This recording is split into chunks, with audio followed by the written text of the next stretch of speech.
All right, so you just rolled up your barbarian or your fighter, and you think the bigger the weapon, the better it is, and you're looking at a great axe and a great sword and a maul, and you're just like, okay, which one should I pick?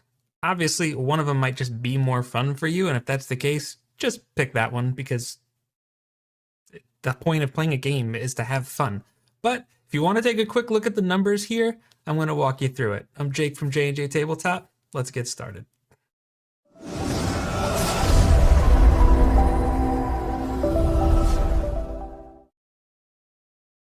So like we said in the intro, if you have a particular fantasy that you're trying to, live out in this character, like maybe you want to be like Robert Baratheon and you just want to wield that maul and breaking ribs and all sorts of Hulk smash kinds of things, then just pick them all and have fun with it.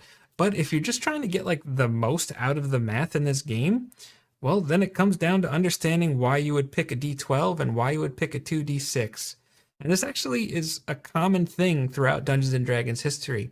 Back when I was learning the game on 1st and 2nd edition, a longsword actually still dealt a D8 as far as damage, but they also had a broadsword which dealt 2D4, so you're going to see similar principles there, and throughout any ttrpg that you're going to use these kind of dice for. So let's take a look at some stuff. So why would somebody want to choose a greatsword or a maul over a greataxe? Well, the answer is actually pretty simple. They deal more damage on average. So the way you figure that out is you take the lowest possible result, which is a 2, plus the maximum result, which is a 12. You add those together for 14, and then you divide that by 2, and you have a result of 7. If you compare that to the greataxe, the lowest possible result is a 1, the highest possible result is a 12. Add those together for a 13, divide it by 2, and that's 6.5. 7 is greater than 6.5. So you pick a greatsword or a maul if you want to have a more reliable outcome when it comes to just maximizing the damage that you deal. So if the greatsword and the maul both have a higher average damage output, why would someone want to use a greataxe if we're just going to go by the numbers? Well, for starters, because you're only rolling a single die, you actually have a greater chance of getting the larger numbers. You also have a greater chance of getting the lower numbers, but there's something about the axe that just feels more brutal in that way, and I feel like it's interesting the way they chose to represent that with the dice, and I actually think they did a good job. Plus, rolling a d12 is just more fun. Another reason to choose a greataxe is if you're going to factor in a feat like Savage Attacker. So for all intents and purposes, that gives you advantage on a damage roll, and it makes more sense that if you have a greater chance for those bigger numbers, roll 2d12 and pick the higher number versus trying to roll 2d6s.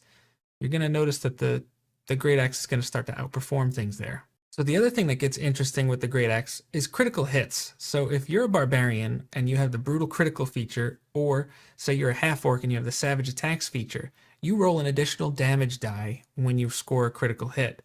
So if you're using a greataxe, it's just an entire d12, which is kind of awesome. So if you scored a critical hit and you had brutal critical, it's 3d12 damage, right? Because you normally would double it and then you add the extra one. You're a half orc and you have brutal critical, that's 4d12, which is, now you're really starting to go nuts. But if you're using a greatsword or a maul, you only roll one of those d6s. Interesting, isn't it? And if you think about it, the greataxe should have this visceral, just brutal feel to it, and you should have some of these intense moments, and the math starts to favor that, especially if you're a barbarian and you're going to do things like use your reckless attack, and maybe you multi-class into a champion fighter to increase that critical threat range. We're now a 19 or a 20. This is kind of a build that's going on here. Make sure you use a greataxe for that. But this is where the greataxe starts to shine, because anytime you're able to re-roll anything that has a potential for bigger numbers, that's when that is going to start to overcome something that might be a little more reliable more often. So there it is. This is the greatsword versus the maul versus the greataxe debate. It's kind of crazy. It can get really heady, but at the end of the day, if you're going to focus on critical hits and you just like bigger numbers more often, take the greataxe. And if not, you like more reliability and average results, take the greatsword and the maul. You're going to enjoy it. Hopefully you found this video useful, so if you did, go ahead and give us a thumbs up. Let us know about it in the comments section, as well as anything else that maybe you might think is relevant. We'd love to hear what your thoughts are as far as how this debate plays out. And then, yeah, you should totally subscribe to this channel. We got a lot more stuff here. All right. So again, I'm Jake from JNJtabletop. We'll see you next time.